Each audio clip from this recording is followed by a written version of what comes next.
샬롬. 일론 머스크 31번째 62장 인스피레이션 퍼 스페이스X 2019년 9월 민간인 우주 여행 2021년 7월 브랜슨과 베조스의 우주 비행이 끝나자 사람들은 머스크를 바라봤다. 과연 그가 이들의 뒤를 이어 우주에 다녀온 세 번째 억만장자가 될 것인가?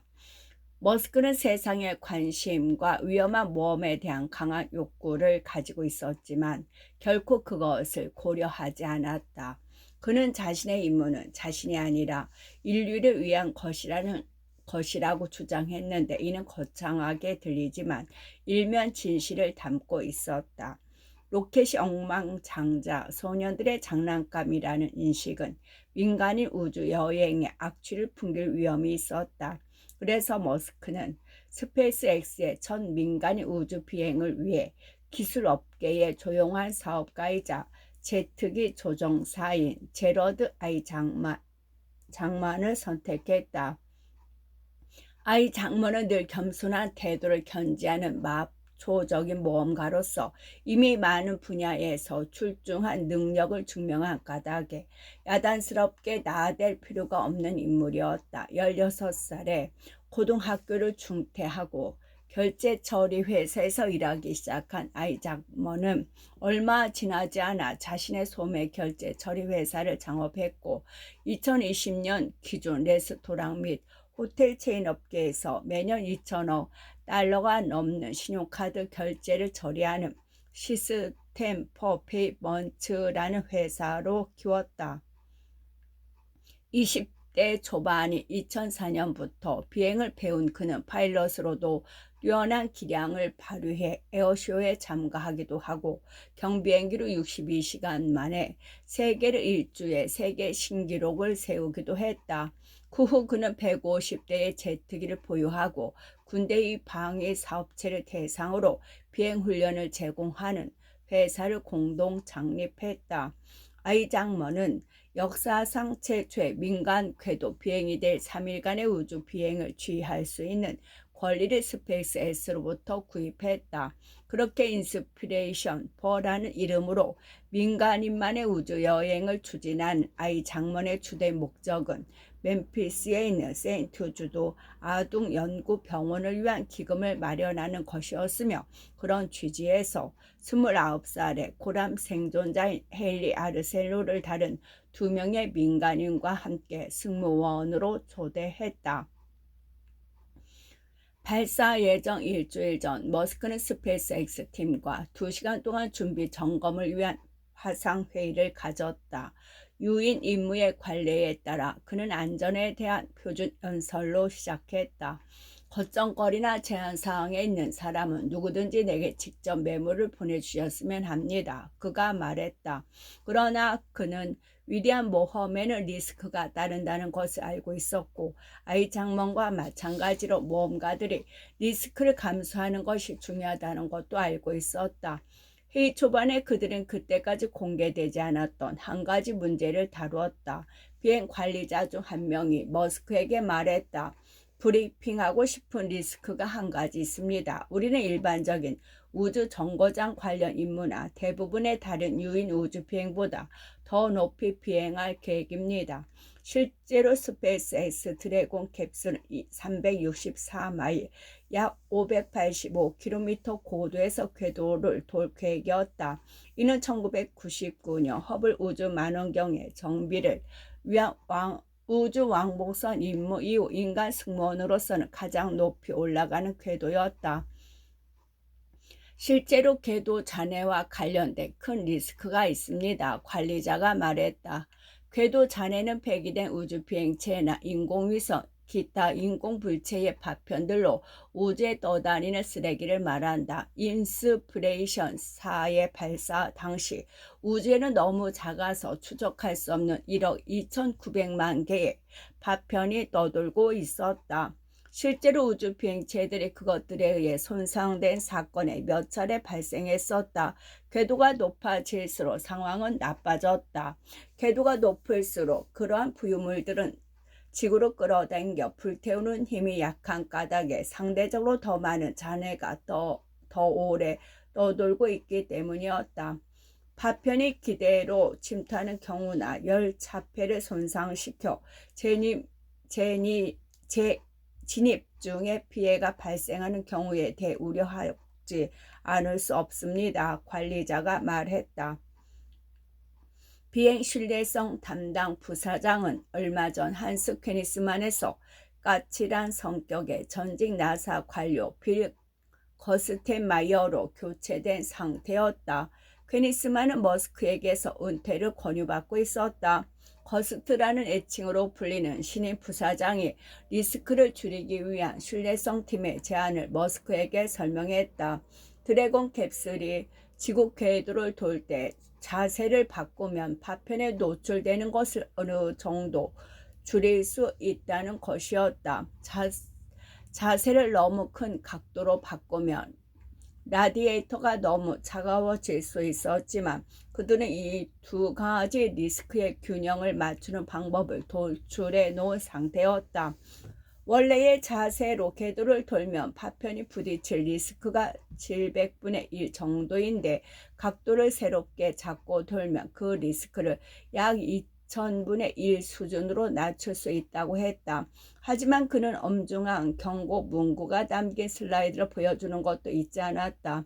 예측된 리스크에는 상당한 불확실성이 포함되어 있습니다. 머스크는 그 계획을 승인했다. 이어서 거스트는 훨씬 더 안전한 접근 방식도 있다고 언급했다. 낮게 날면 된다는 것이었다. 더 낮은 고도에도 충분히 이용할 수 있는 궤도들이 있습니다. 190km 고도까지 내려와도 됩니다. 그들은 이미 그렇게 낮은 고도를 돈 다음에 계획대로 착륙 지점에 도달하는 방법도 파악해 놨다. 그럼 왜 그렇게 하지 않는 건가요? 머스크가 물었다. 고객이 국제우주정거장보다 더 높이 올라가기를 원하고 있습니다. 거스트가 이 장면을 언급하며 설명했다. 그는 자신이 갈 수 있는 한 가장 높은 곳까지 가고 싶어 합니다. 우리는 그에게 궤도 잔해에 대해 모든 것을 브리핑했습니다. 그와 그의 승무원들은 그 리스크를 이해하고 받아들였습니다. 좋아요. 훌륭하군요. 리스크를 감수할 줄 아는 사람들을 존중하는 머스크가 답했다. 그가 그런 정보를 충분히 알고 있다면 공정한 일이라고 생각합니다. 나중에 내가 왜 더 낮은 코드를 선택하지 않았는지 물었을 때 아이 장모는 이렇게 답했다. 우리가 다시 달에 가고 또 화성에 가려면 안전지대에서 조금 벗어나야 한다고 생각합니다. 그때까지 민간인이 궤도를 향해 발사된 마지막 사례는 1986년 크리스타 맥콜리프 교사를 태운 우주 왕복선 챌린저호였다. 그 시도는 이륙 1분 만에 우주선이 폭발하면서 무산되었다. 그라임스는 이 사건이 미국의 정신적 상처를 남겼으며 인스피레이션 4가 그것을 치유할 수 있을 것이라고 생각했다. 그래서 그녀는 로켓이 발사되기 전에 행운의 부적을 던지는 주술사 역할을 자청했다. 긴장된 순간에 늘 그렇듯 머스크는 미래에 대해 생각하는 것으로 마음을 전환했다. 관제실에서 카운트다운에 집중하고 있던 론체프 옆에 앉은 머스크는 포카 치카의 건설 중의 스타쉽 시스템에 대해 언급하며 플로리다에 있는 엔지니어들을 그곳에 보내려면 어떻게 설득하는 것이 좋을지 론체프에게 물었다. 퀘니스만도 본인에게서는 마지막이 될 발사에 참여하고 있었다. 과제에서 최초의 펠컨 1호를 발사한 강인한 초기 핵심 멤버로 출발하여 스페이스X에서 20년 동안 일한 그였다. 머스크가 그가 FA의 기상경보 명령을 임의로 어겼다는 보고서를 작성한 후 그는 책임자 자리에서 물러나게 했다. 인스피레이션 4 로켓이 발사된 후 퀘니스만은 머스크에게 다가가서 어색하게 포옹하며 작별 인사를 했다. 제가 좀 흥분하거나 감정적이 될까봐 걱정했어요. 퀘니스만은 말한다. 누구보다 오래 그곳에서 일했으니까요. 두 사람은 이 민간인의 임무가 우주 탐사 역사에 얼마나 중요한 의미를 갖는지에 대해 몇 분간 이야기를 나눴다. 캐스만이 자리를 뜨려 하자 머스크는 휴대전화로 시선을 돌려 트위터의 피드를 확인했다. 그라임스는 그의 옆구리를 찔렀다. 이게 한스의 마지막 임무예요. 그녀가 말했다. 알아. 머스크는 그렇게 대답한 후 기니스만 올려다보며 고개를 끄덕였다. 불쾌하지 않았습니다. 케니스만은 말한다. 머스크는 신경을 많이 쓰지만 감정적 배려는 잘 못하는 사람입니다. 베조스는 다음과 같이 트윗을 날렸다. 지난번 인스피레이션4 발사에 성공한 스페이스 X팀에 축하를 보냅니다. 우리 모두가 우주에 접근할 수 있는 미래를 향한 또 하나의 발걸음입니다. 머스크는 정중하지만 간결하게 답했다. 감사합니다. 아이작 머는 너무도 감격하여 향후 3차례의 비행에 5억 달러를 내겠다고 했다. 이제는 더 높은 궤도로 올라가서 스페이스 X가 만든 새 우주복을 입고 우주 우영을 하는 것이 목표였다. 또한 그는 준비가 완료되는 대로 스타쉽 첫 번째 민간인 승객이 될 수 있는 권리도 요구했다. 다른 잠재 고객들도 우주 항공편을 예약하겠다고 나섰다. 종합 격투기 프로모터 중 한 명은 우주에서 무중력 경기를 개최하고 싶다고 했다. 머스크는 어느 날 저녁 보카치카에서 동료들과 술을 마시던 중 웃으면서 그 가능성을 거론했다. 그런 걸 하면 안 됩니다. 빌 라일리가 말했다. 왜 안 되지? 머스크가 물었다. 그들이 5억 달러를 제시했다고 쇼웰이 그러던데. 스타베이스 구축을 담당한 엔지니어 샘 파텔이 끼어들었다. 그만큼 명성을 잃게 될 겁니다. 그래, 그런 것부터 하면 안 되겠지. 머스크가 동의했다. 궤도에 진입하는 것이 일상화되고 난 다음에나 고려해보자고. 민간 기업이 민간인을 위해 발사한 인스피레이션4는 기업가적 노력과 상업력, 위성, 위대한 모험으로 채워질 새로운 궤도 경제를 예고했다. 스페이스 X와 일론은 실로 놀라운 성공 스토리입니다. 나사의 빌 넬슨 국장이 다음날 아침 내게 말했다. 공공 부분과 민간 부분이 손을 잡으니 이렇게 시너지 효과가 생기는 겁니다. 모든 인류에게 이로운 일이지요. 머스크는 인스피레이션4 발사의 의미를 되새기면서 은하수를 여행하는 히치하이커를 위한 안내서의 영향이 묻어나는 철학적인 관점으로 인간의 노력을 고찰했다. 제준적인 전기차를 만드는 것은 필연적인 일이었어요. 그가 말했다. 내가 없었더라도 일어났을 일이지요. 하지만 우주여행, 문명이 되는 것은 필연이 아닙니다. 50년 전에 미국은 달에 사람을 보냈다. 하지만 그 이후로는 진전이 없었다. 오히려 그 반대였다. 우주 왕복선은 지구 저 궤도까지만 갈 수 있었고 우주 왕복선이 퇴역한 후 미국은 더 이상 그마저도 할 수 없게 되었다. 기술은 저절로 발전하지 않습니다. 머스크가 말했다. 이번 비행은 진보에는 인간의 주도성이 필수적임을 보여주는 진정 훌륭한 예입니다. 63장 새로운 엔진의 개발 스페이스 X 2021년 랩터 엔진의 한계. 내 신경망이 마치 동력 기념일이라도 맞이한 것처럼 흥분하고 있어요. 머스크가 기뻐서 어쩔 줄 모르겠다는 듯이 말했다. 이것이 바로 내가 가장 좋아하는 일이지요. 멋진 엔지니어들과 함께 반복해서 들여다보고 또 들여다보고 하는 것 말이에요. 2019년 9월 초 보카치카의 스타베이스 회의실에 앉은 머스크는 곧 처형될 북한 지도자의 이발사가 자른 것처럼 보이는 삭발 머리를 하고 있었다. 그는 엔지니어들에게 내가 직접 자른 것이라고 말했다. 뒷부분 다른 사람 시켰고 지난 몇 주 동안 머스크는 스타쉽의 랩터 엔진과 관련해 절망과 분노를 넘나들고 있었다. 랩터 엔진은 복잡하고 비용이 많이 들어가는 데다가 제조하기도 어려웠다. 한 개에 2만 달러나 하는 튜브를 보면 포크로 눈을 찌르고 싶은 심정이죠. 그가 말했다. 머스크는 앞으로 주말을 포함해 매일 저녁 8시에 랩터 엔진팀과 스페이스X 회의실에서 미팅을 갖겠다고 선언했다. 머스크는 사용되는 재료의 질량에 특별한 관심을 가졌다. 그는 엔진 실린더와 돔이 각기 다른 압력에 노출되는데도 그 두께가 동일하다는 사실을 지적했다. 도대체 무슨 일이 벌어지고 있는 거요? 그가 물었다. 엄청난 양의 금속이 불합리하게 들어가고 있지 않소? 질량이 1온수 늘어날 때마다 로켓이 발사할 수 있는 탑재량의 양이 그만큼 줄어들었다. 인스프레이션 우주 비행사들의 착륙 때문에 자정으로 미뤄진 회의가 중요한 한 가지 사항이 결정되었다.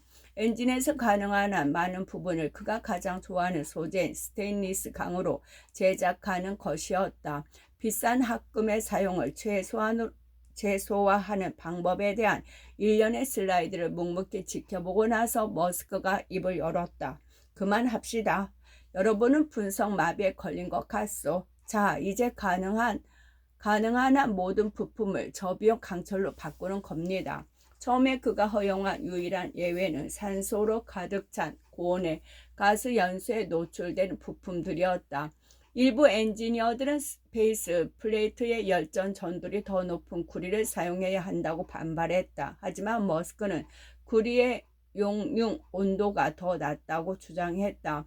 나는 여러분들이 강철의 페이스 플레이트를 만들 수 있다고 믿어요. 제발 그렇게 해주시오. 내 생각이 분명히 전달된 것으로 믿겠소. 스탠리 강으로 갑시다. 그는 실패할 가능성도 있다는 것을 인정했지만 몇 달 동안 사안의 분석에만 매달리느니라 차라리 시도해보고 실패하는 것이 낫다고 생각했다. 스테인리스 강으로 빨리 만들어 보면 빨리 알아낼 수 있을 거요. 잘 안 되면 빨리 고칠 수도 있고 결국 그는 대부분의 부분을 스테인리스 강으로 전환하는 데 성공했다. 자동차 제조 방식을 적용하다.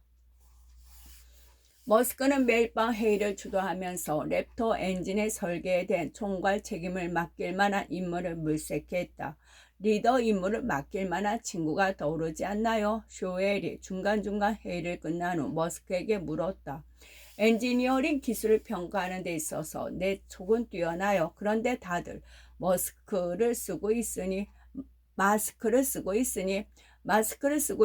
평가하기가 쉽지 않지요. 머스크가 불평했다. 그래서 그는 중간 간부급 엔지니어들과 따로 1대1 세션을 진행하며 질문을 퍼붓기 시작했다. 몇 주 후 제이콥 맥컨지라는 젊은 엔지니어가 눈에 띄기 시작했다. 천사 같은 미소와 어깨까지 내려오는 내게 머리가 어우러져 절제된 방식의 멋진 인상을 풍기는 친구였다.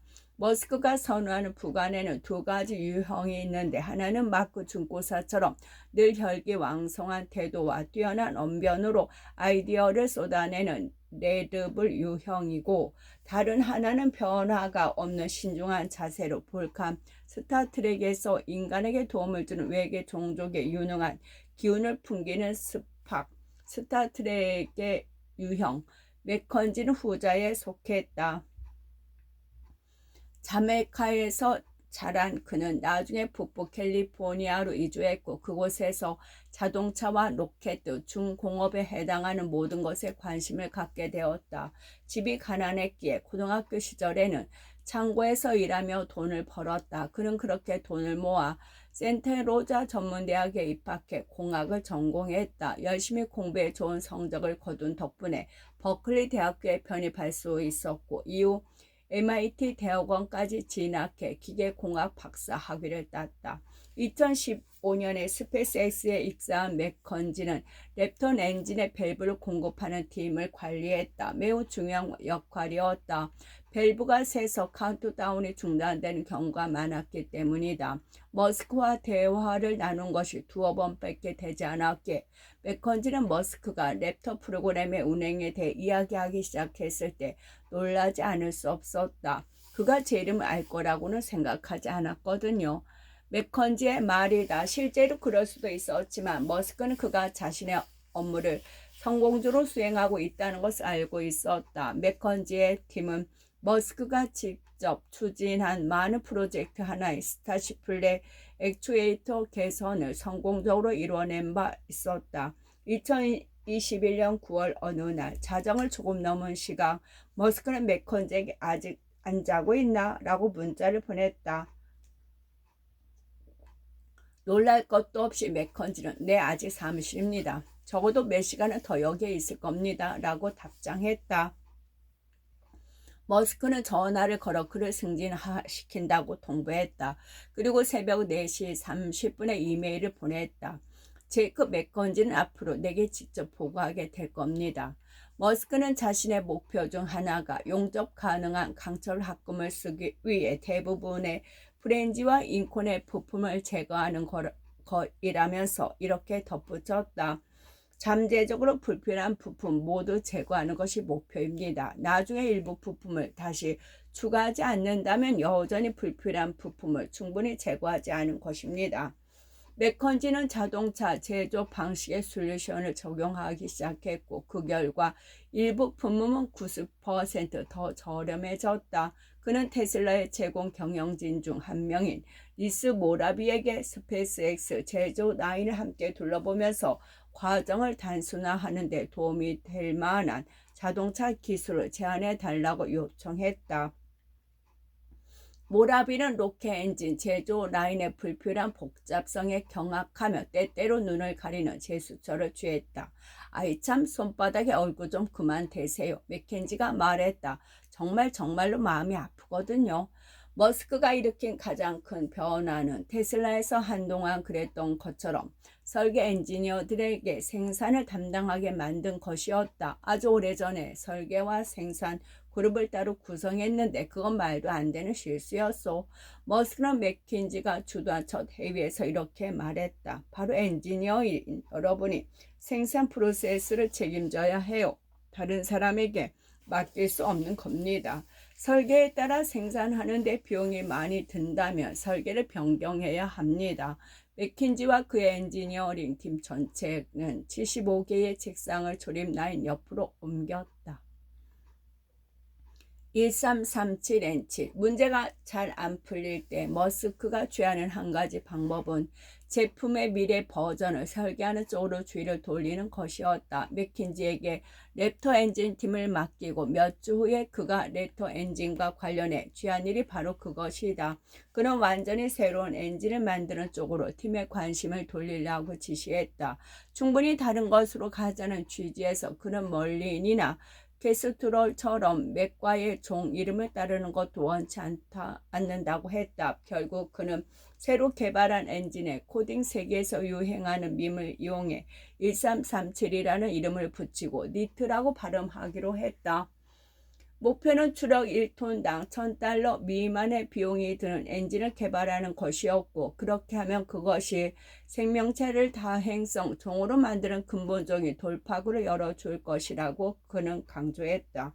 새로운 엔진의 개발로 건너뛴 조치의 요점은 모든 관계자를 대담하게 생각하도록 만드는 것이었다. 우리의 목표는 위대한 모험을 위한 엔진입니다. 머스크가 팀원들에게 격려의 말을 전했다. 성공 확률이 0보다는 높다고 생각합니까? 그렇다면 실행에 옮기세요.